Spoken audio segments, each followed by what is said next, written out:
Ce matin, les footballeurs du SCO n'avaient pas rendez-vous à la Baumette, mais plutôt à la gare d'Angers.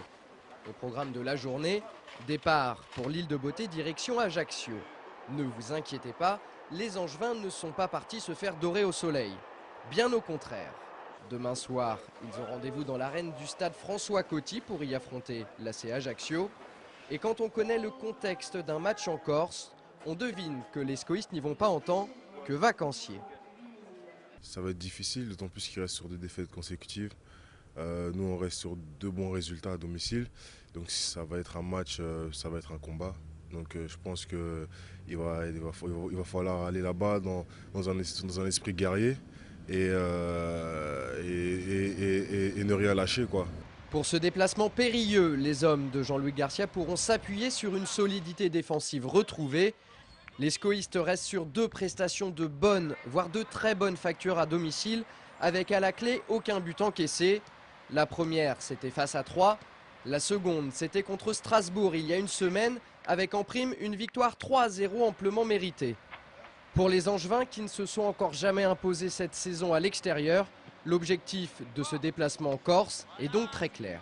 Continuer sur notre série, déjà de ne pas prendre de but là-bas. Ça fait 2 matchs qu'on ne prend pas de but, donc pour les défenseurs, pour la confiance collective, c'est une bonne chose. Et puis après, on sait qu'ils sont sur 2 défaites, ils tournaient plutôt bien à la maison, donc ça va être un match compliqué avec le contexte corse qu'on connaît. Donc on y va pour faire le meilleur match possible et pas perdre. Ouais. Maintenant, il faut entretenir cette confiance en emmagasinant les bons résultats, les bonnes performances.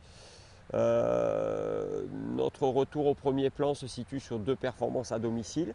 Il faut confirmer à l'extérieur dans un contexte extrêmement difficile contre une très belle équipe d'Ajaccio qui est une des meilleures attaques de notre championnat cette année. Donc c'est vraiment le test idéal pour voir si nous sommes toujours convalescents ou si nous sommes vraiment sur la voie du renouveau. Du côté d'Ajaccio, la tendance est plutôt à la grisaille en ce moment. Là, on ne parle pas du climat mais plutôt des résultats.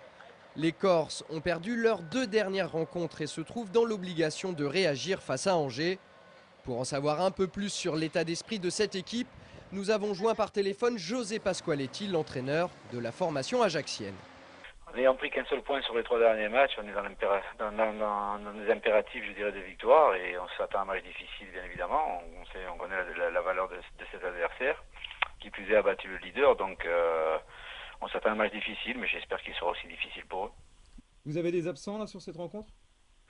Oui, bon, j'ai Doin et Pereira de suspendus, donc j'ai 2 défenseurs. Il va falloir que je compose aussi un groupe, une équipe. Donc pour l'instant, j'ai pratiquement arrêté mon équipe, mais je la donnerai éventuellement ce soir aux joueurs en priorité. Et puis voilà.